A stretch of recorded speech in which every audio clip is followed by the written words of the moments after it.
Raphaël Coursier qui travaille à la Cato de Lille sur l'allus valgus à travers les âges de l'homme. Et j'ajouterais de l'homme et peut-être de la femme aussi. Mais l'homme avec un grand H, et c'est donc c'est bon. Exactement. Monsieur le Président, Monsieur le Secrétaire perpétuel, je vous remercie pour cette invitation. Mesdames, Messieurs les membres du bureau, sociétaires, chers confrères, je vais vous parler de l'hallux valgus à travers les premiers âges de la vie. Alors, c'est une déformation qui est un motif de consultation fréquent, qui revêt des aspects divers selon l'âge. Et le portrait robot habituel, c'est une femme à l'aube de la cinquième décade. Cependant, cet après-midi, je vais vous parler de façon un petit peu originale de l'hallux valgus à travers les premiers âges de l'homme avec et sans H majuscule. Alors, un bref rappel anatomoclinique, radiographique, et puis ensuite, je vous emmènerai dans l'histoire, mais même dans la préhistoire, à la recherche du premier hallux valgus de l'humanité. Je vous parlerai du retentissement des activités humaines sur cette maladie, mais aussi de l'impact qu'a pu avoir cet hallux valgus dans l'art. Et puis en deuxième partie, enfin, je présenterai une étude multicentrique française que j'ai eu la chance de mener sous l'égide de la SOFOB, la Société française d'orthopédie pédiatrique, pour évaluer le traitement chirurgical de l'hallux valgus chez l'enfant. Alors, un bref rappel sémiologique, hallux valgus, déformation de l'avant-pied, qui entraîne un valgus phalangien, un métatarsus du premier métatarsien, avec une saillie du bord interne qu'on appelle exostose ou oignon. Et cette déformation entraîne les orteils latéraux vers le haut, le dehors, occasionnant parfois des métatarsalgies. À la radiographie, on peut identifier sur les radiographies en charge, on l'a dit tout à l'heure, un angle entre M1 et P1 qui est très significativement élevé en cas d'hallux valgus. On peut mesurer aussi l'angle entre le premier et le deuxième métatarsien qu'on appelle le métatarsus varus. Et on a des anomalies plus spécifiques telles que la surface articulaire de la tête du premier métatarsien qui s'oriente fortement vers le dehors. On appelle cela le DMAA. Alors, on a classé les hallux valgus selon leur sévérité, et puis Goofing a établi une classification en 3 stades qui est souvent utilisée. De nombreuses autres mesures sont utiles à la compréhension de la déformation. Certaines ont une fiabilité critiquable, telle que l'orientation de la surface articulaire distale du premier kinéiforme, comme montré sur cette radiographie. Éric Havet, dont je tire les photos de ses travaux anatomiques à Amiens, a montré que la surface articulaire de la partie distale du premier cunéiforme était plutôt plane. À l'inverse, des grands singes, qui, comme vous le voyez ici en bas à droite, ont une articulation cunéo-métatarsienne du premier rayon concavo-convexe, comme l'illustrait Christine Tardieu. Alors revenons à l'hallux valgus. Quand est-ce qu'il apparaît? Eh bien, il peut se développer quand il y a des facteurs intrinsèques qui rencontrent des facteurs extrinsèques. Par exemple, le chaussage, une hypersollicitation de l'articulation métatarsophalangienne. Les prédispositions à l'apparition d'un hallux valgus. Eh bien, pour cela, il faut que la tête du premier métatarsien se médialise, elle rentre vers le dedans, et que l'articulation métatarsophalangienne subisse une sollicitation inadaptée. Mais qu'est-ce qui va permettre, en un, à la tête du premier métatarsien de se médialiser de façon anormale? C'est qu'elle soit physiologiquement stable. Qu'est-ce qui permet qu'elle soit stable? C'est en amont l'articulation entre le cunéiforme et le premier métatarsien. Ça, c'est la première chose. La deuxième chose, c'est qu'est-ce qui sollicite de façon un peu atypique l'articulation métatarsophalangienne? La marche bipède régulière. Schématiquement, on pourrait dire que l'hallux valgus ne peut donc survenir que chez un sujet marchant avec une première articulation cunéo-métatarsienne stable. Partant de là, un grand singe peut-il présenter un hallux valgus? Non, c'est un bipède, mais non permanent. Vous le voyez sur cette vidéo, son hallux est opposable. Il a une articulation cunéo-métatarsienne hypermobile qui le protège de cette déformation. Maintenant, j'aimerais que nous retrouvions le premier hallux valgus de l'humanité. Je cherche le patient zéro. Eh bien, pour le trouver, il suffirait peut-être de trouver un premier marcheur bipède permanent sans aucune préhension permise de l'hallux. Premier candidat, Michel Brunet publie à propos de Sahelanthropus tchadensis et d'un crâne qu'il retrouve et qui a 7 millions d'années. Il nous dit que c'est un bipède. Oui, mais c'est un bipède occasionnel. Et il a des pieds arboricoles, un hallux préhensile. Ce n'est donc pas lui qui a été le premier porteur d'hallux valgus. Autre candidat, ces traces de pas découvertes à Laetoli, en Tanzanie. Elles sont âgées de 3,6 millions d'années. Alors, un hallux valgus est-il possible? Yvette Deloison, anthropologue, nous dit que non. Elle décrit très bien un talon très en varus, un hallux orienté vers le dedans et un écart important entre le gros et les petits orteils, lui conférant une préhensilité. Ça n'est pas lui. Candidat suivant, candidat OH8 à la barre. Alors, c'est un Homo habilis découvert en Tanzanie, moins vieux, 2,3 millions d'années. On voit sur ce squelette que l'hallux se rapproche des orteils latéraux et n'autorise probablement plus la préhension. Il est probablement bipède, mais il y a un débat, et probablement que cette OH8 montait encore à l'arbre. Je dirais perdu au bénéfice du doute. Regardez bien ces traces. Ce sont celles d'Homo ergaster ou d'Homo erectus. Elles sont anciennes, 1,5 million d'années, retrouvées au Kenya, et elles sont compatibles avec l'existence d'un hallux valgus. Le bord interne du pied est bien rectiligne, l'arche médiale est prononcée, les orteils latéraux sont courts. Bennett affirme qu'il est bipède, cet Homo ergaster, qu'il est bipède permanent, qu'il ne peut plus attraper avec ses pieds. Sussman avait disent que cela implique une articulation cunéo-métatarsienne stable. Eh bien, c'est lui probablement le patient zéro. L'Homo ergaster ou l'Homo erectus a probablement été le premier porteur d'hallux valgus. Cependant, nous n'avons aucun fossile. Alors, il y a 4 auteurs qui pensent avoir trouvé le premier fossile d'hallux valgus. Le premier évoque ici un néandertal, 100 000 ans en arrière, et sur la foi de sa première phalange nous dit c'était un hallux valgus. Probablement pas. Il s'agissait d'une crosse de l'hallux, mais pas d'un vrai hallux valgus. Le second nous emmène en Israël. C'est un sapiens, cette fois, 92 000 ans. Ce Q9, qui est numéroté ainsi, d'après son auteur, Dastug, il nous dit il avait un hallux valgus. Tillier, dans un article récent, en 2021, critique cette hypothèse et nous dit que c'était probablement une déformation post-mortem. Alors nous avons un troisième cas possible, encore un Homo sapiens, plus récent, 60 000 ans, juste sur la foi de cette deuxième phalange. L'auteur dit que c'est un hallux valgus. Je ne pense pas. Il s'agissait d'une crosse de l'hallux. Enfin, Testu et Dastug croient à propos de cet homme de Chancelade, plus proche de nous, moins de 12 000 ans, avoir découvert un fossile d'hallux valgus en Dordogne. C'est une erreur. Il s'agit probablement d'une déformation post-mortem. Alors vous me direz, mais l'a-t-on trouvé ce fossile? Oui, ce n'est même pas un fossile, ça se passe en Égypte. Regardez cette momie égyptienne, copte, elle est vieille de 4000 ans. La conservation des tissus a permis de diagnostiquer une forme modérée d'hallux valgus, mesurée à 28 degrés. Les radiographies sont typiques. Un angle DMAA perturbé, une exostose, des sésamoïdes subluxés. Voilà le premier hallux valgus de l'humanité et il est égyptien. Alors on a quelques cas plus proches de nous, Herculanum, un cas rapporté, dans un cimetière mérovingien de Picardie, un autre cas rapporté, mais vous conviendrez que le schéma du sujet 44 n'est pas très significatif pour définir qu'il s'agissait réellement d'un hallux valgus. Première grande série historique d'hallux valgus, elle est publiée par Mace en 2005.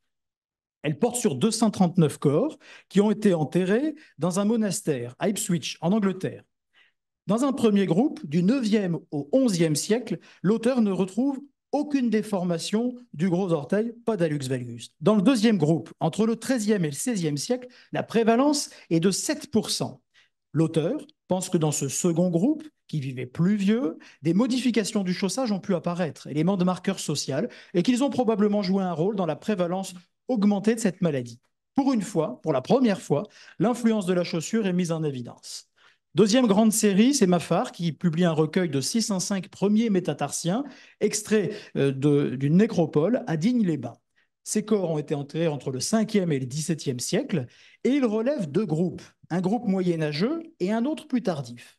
Alors jusqu'à la fin du Moyen-Âge, il remarque que les hommes et les femmes sont atteints dans des proportions sensiblement identiques. Il signale qu'à cette période, les chaussures portées étaient souples, non fermées la plupart du temps, avec une semelle plate. Au XVIe et XVIIe siècle, les hommes changent de chaussures. Ils portent des bottes de cuir fines, étroites, des talons hauts. Il faut chevaucher et tenir des montures avec des étriers. Et là, ils constatent que 2 fois plus d'hommes sont atteints que les femmes d'hallux valgus. À nouveau, le rôle du chaussage est mis en évidence.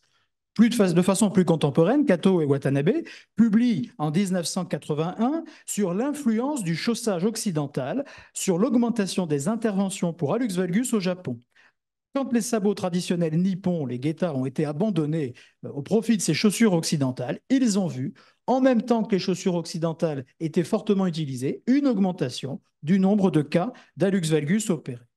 Et dans l'art, me direz-vous, y a-t-il des traces d'Hallux valgus? Eh bien, le premier cas diagnostiqué ou visible est celui-ci. C'est un saint, Saint Vincent de Saragosse, ici à gauche, qui est peint par Pollaiuolo en 1467. Alors, il a un hallux valgus a priori, mais à cette époque, avoir des signes distinctifs, des déformations, pouvait être un élément d'élégance, de beauté ou de souffrance éventuellement enduré par un saint. C'est donc difficile de savoir s'il avait vraiment un hallux valgus. Je vais dénoter un petit peu, mais je voudrais quand même vous présenter ce cas particulier. C'est le premier cas célèbre d'Hallux valgus. Il est peint par Le Greco en 1577. Regardez, il a une déformation sévère. Il s'agit de Jésus-Christ. L'artiste nous laisse même un tiré à part, le premier tiré à part de la technique opératoire. Il s'agit d'un enclouage. J'ai grossi l'image. On voit très bien un ibode qui prépare la table d'opération avant le sacro-saint geste chirurgical. Peut-être une belle époque, il n'y avait a priori pas d'anesthésiste, pas de locaux régional. Les soins post-opératoires, encore sous les pinceaux du Greco, sont pratiqués non pas à l'aide de bains de la chair, mais de chérubins. Et puis, on peut voir à la première visite post-opératoire la trace de la cicatrice. Une visite à Saint-Pierre de Rome vous permettra de constater que la cicatrice est propre et non inflammatoire, comme on a coutume de le dire. Au plus long recul, le résultat paraît excellent et ce Christ descendu de la croix semble en attester. C'est à nouveau Michel-Ange qui nous apporte la preuve de la bonne correction de l'hallux valgus. De façon plus contemporaine, Rodin et Picasso ont montré que les hallux valgus étaient présents dans l'art récent. Rubens a lui montré que Saturne présentait aussi un hallux valgus, mais également Andromède. Et puis, les héros n'échappent pas aux hallux valgus. Ici, Hercule, malgré un combat féroce contre l'hydre de Lerne, eh bien, présentait également un hallux valgus. Alors, l'hallux valgus est commun depuis la bipédie chez l'homme. Il existe dans l'art depuis la Renaissance, mais les premières descriptions médicales sont bien plus tardives. Il a fallu de nombreux siècles avant d'identifier la pathologie. Pourtant, les Égyptiens avaient peut-être tenté un premier traitement.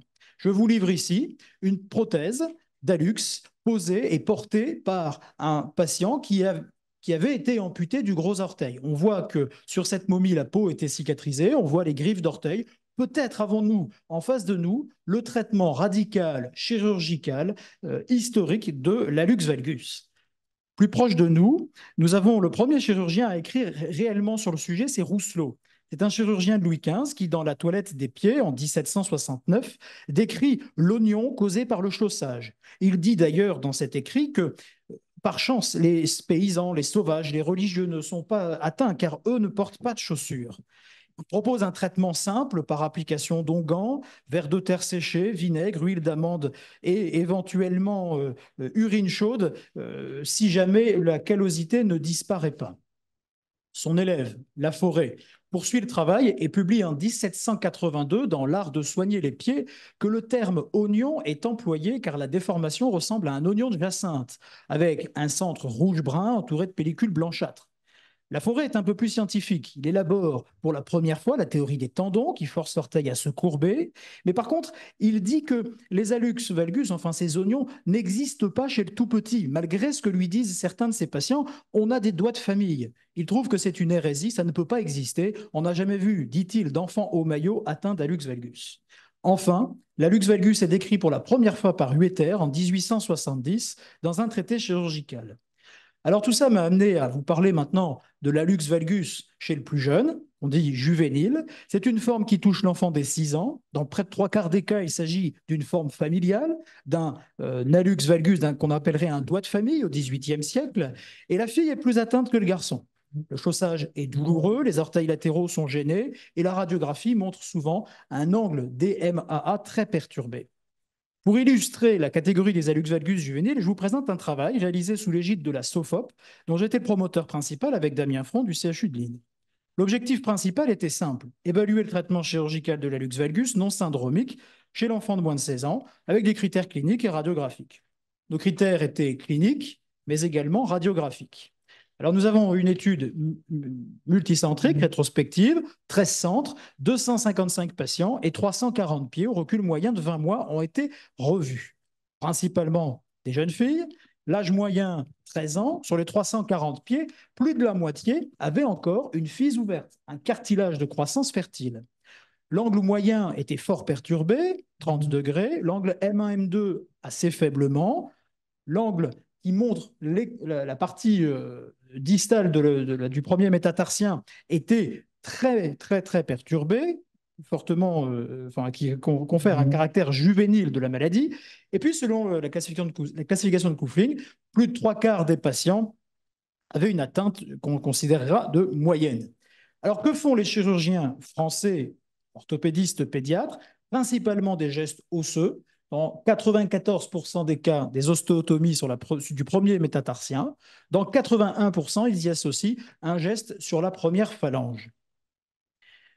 Nos résultats, eh bien, nous avons utilisé un score un peu particulier qu'on a appelé un score lillois, c'est très prétentieux, mais il n'y a pas de classification qui permettrait d'utiliser la classification de l'adulte. Et nous avons remarqué que 55% de nos patients avaient au plus long recul un bon ou très bon résultat. 39 patients avaient quand même des complications, dont 10%, près de 10% de récidives. On a surtout constaté que l'ostéotomie basale donnait les meilleurs résultats. Elle donne les meilleurs résultats devant l'ostéotomie distale et très loin devant l'ostéotomie diaphysaire telle que le SCARF. L'ostéotomie basale est donc celle qui donne les meilleurs résultats cliniques, radiographiques et globaux. Bon, en conclusion de ce symposium, nous avons conclu que cette ostéotomie, enfin ces gestes chirurgicaux chez l'enfant devaient être utilisés de façon prudente car il y a de nombreuses récidives et complications, mais qu'elles sont parfois nécessaires. Et puis on a fait un petit focus sur l'ostéotomie basale et distale et on a aussi parlé beaucoup de l'ostéotomie percutanée et de l'épiphysiodèse qui peut être réalisée très précocement. Comme chez tout le monde, il nous est apparu primordial d'envisager le CONBIM pour mieux comprendre les problèmes d'orientation articulaire du cunéiforme, mais aussi de la tête du premier métatarsien. Alors, en conclusion, que puis-je vous dire en conclusion? Eh bien, l'hallux valgus n'est pas unique. C'est un peu comme l'homme qui s'est mis à marcher, c'est une maladie buissonnante. On pourrait d'ailleurs parler de cette maladie buissonnante qui a, selon les âges, les conditions de vie, le chaussage, des influences diverses et une prise en charge qui peut être différente. Malgré une littérature fournie de milliers d'articles, nos connaissances sont limitées. L'Homo orthopedicus sort à peine de la grotte. Bon, alors cette pathologie est fréquente, moins célèbre que le pied-beau de Talleyrand, la pycnose de Toulouse-Lautrec, et elle a eu effectivement moins d'influence sur l'histoire de l'homme, quoique. Je me permettrai ceci. Nous savons de façon certaine que l'hallux valgus est apparu après l'avènement de la bipédie permanente. Cette bipédie permanente a été une révolution pour l'homme, car elle a favorisé la descente du pharynx, la phonation, la parole, l'augmentation de volume du crâne, du cerveau, la libération de la main, et donc l'apparition de la conscience. Alors, par un syllogisme à la limite de l'honnêteté, j'en conviens, on pourrait rendre ces lettres de noblesse à notre hallux valgus. Le pied de l'homme bipède a permis le développement de la pensée et de la parole. L'hallux valgus se développe uniquement chez l'homme bipède. Donc, l'hallux valgus a tout simplement permis le développement de la pensée et de la parole.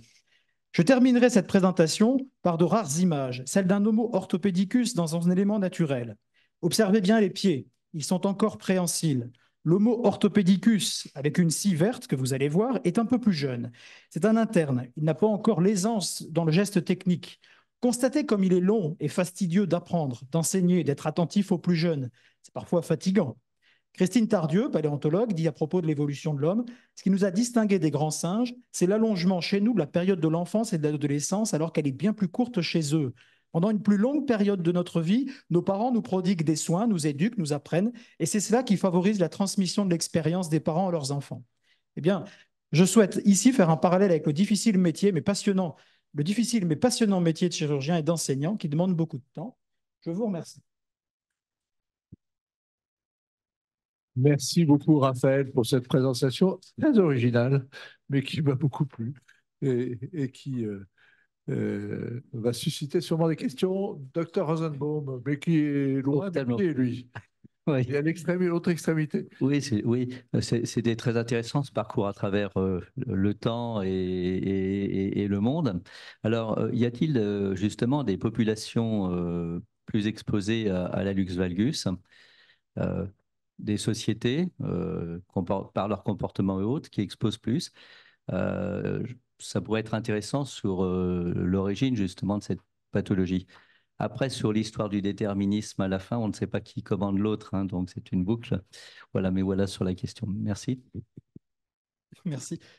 concernant les différentes sociétés, je n'ai pas de réponse et peut-être que certains des orateurs pourront m'aider, mais je dirais que vivre sans chaussures est probablement probablement plus simple de vivre avec un hallux valgus dans une société où l'on n'a pas de chaussures à porter, où l'on peut adapter facilement sa chaussure. Maintenant, Tout à l'heure, nous parlions de pied grec et de pied oui, égyptien, par exemple. ouais. Alors, euh, le pied égyptien est plus facilement atteint par la lux valgus. D'ailleurs, dans l'étude que nous avons faite là sur les enfants, 75% avaient un pied égyptien. Pas forcément le pied plat, on en parle beaucoup aussi chez l'enfant. Pied C'était plat, pas- pied c'était pas un égyptien, problème. oui. Ça donne une instabilité au niveau de la métatarso-phalangienne.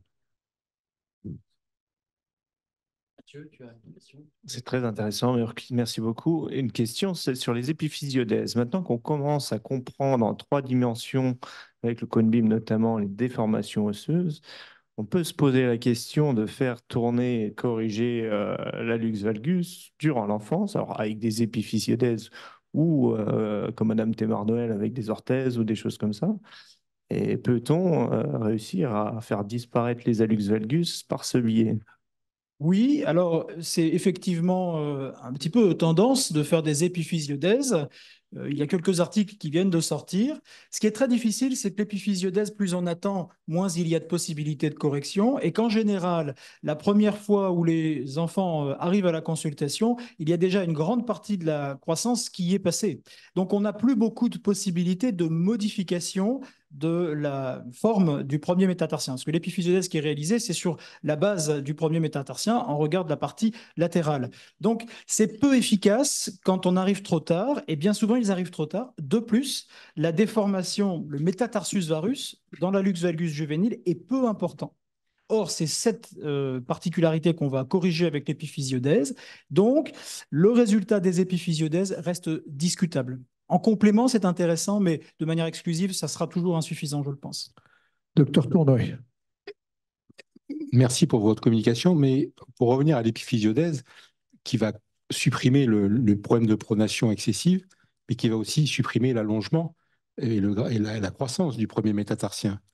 Est-ce que ça ne va pas entraîner donc un déséquilibre sur les autres métatarsiens d'à côté, quand on sait quand même que dans une pathologie de la lux valgus, à un moment donné, on peut avoir des métatarsalgies, ce qui fait que même si on n'a pas de pied chaussé, à un moment donné, la lux valgus peut quand même être un problème à cause des métatarsalgies. Et donc, dans le cas où on va supprimer la croissance du premier métatarsien et qu'on va laisser donc grandir les autres, est-ce qu'on ne va pas créer des métatarsalgies iatrogènes? Si, on pourrait, mais j'apporterai la même réponse. La première, c'est que on arrive généralement assez tard, donc il y a peu de croissance résiduelle et probablement peu de conséquences à craindre ou à attendre, premièrement. Et deuxièmement, quand on fait une épiphysiodèse pour un hallux valgus chez l'enfant, on fait une épiphysiodèse de la base latérale. Donc on ne modifie pas énormément la longueur, puisqu'on ne supprime pas toute la croissance résiduelle du premier métatarsien. Professeur Sedel. Oui, c'est une petite réflexion phylogénétique que j'ai bien appréciée chez vous, mais j'ai une question. Vous parlez des singes, ils ont l'appréhension au membre inférieur, les singes. Mais ils ont quelque chose aussi, enfin, on pourrait imaginer un être supérieur qui aurait une pronospination des membres inférieurs. C'est ce que je racontais toujours à mes étudiants. Je leur disais, vous savez, on n'est pas parfait. Nous, on a la pronospination aux membres supérieurs, donc on peut utiliser l'outil. Mais imaginons que les singes qui sont à la fois qui ont un pouce opposable au pied, pourquoi ils n'auraient pas aussi une pronospination des pieds? Ça existe puisqu'ils ont aussi un tibia et un péroné, donc on pourrait imaginer ça. Alors, qu'est-ce que vous en pensez de cet être supérieur qu'on ne connaît pas encore? Je sais pas si c'est, je sais pas, voilà, je sais pas si c'est l'évolution Non, c'était pour rigoler. qui arrivera, mais si on prend l'exemple de OH8, là, Olduvai hominide 8, quand je disais il y a un débat, je crois que certains nous disent qu'il n'était pas hominidé, humain, parce qu'il y a l'axe soutalien qui justement permettait beaucoup de pas mal de cette pronosupination dont vous parlez. Donc peut-être qu'il a déjà existé cet être supérieur, mais que les bénéfices attendus ou espérés n'étaient pas suffisants et que nous avons évolué vers une autre branche. Merci beaucoup, docteur Coursier. Je vais appeler